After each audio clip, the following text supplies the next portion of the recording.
Thanks for joining us. New drugs are always hitting the streets, but so are new ways of making older drugs more potent. One new way is by adding household chemicals to drugs like marijuana to make the high stronger. WCBI's Jory Talley joins us in the studio with more on this growing problem of laced drugs. Jory?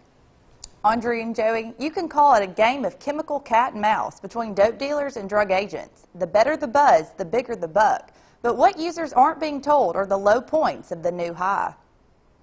It started years ago with adding Drano and battery acid to make meth.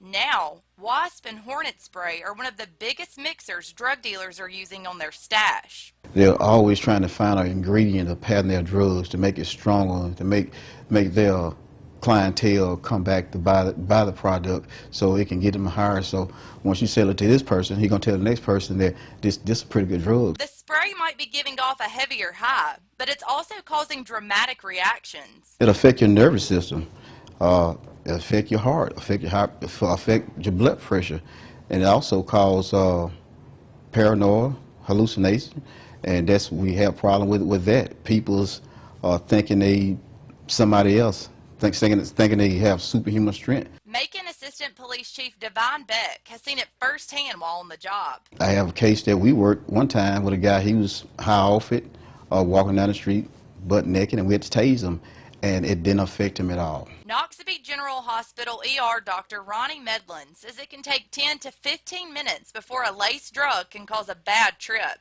He says it's easy to tell when a new batch of bad drugs is on the streets. One afternoon we had 7 people evidently at the same party that came in.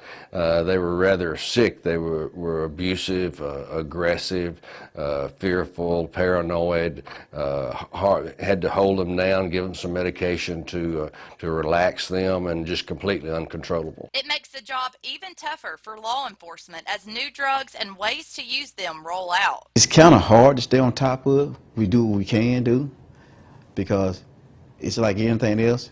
You work on one case, you got another case today. We just do our best to try to control the situation.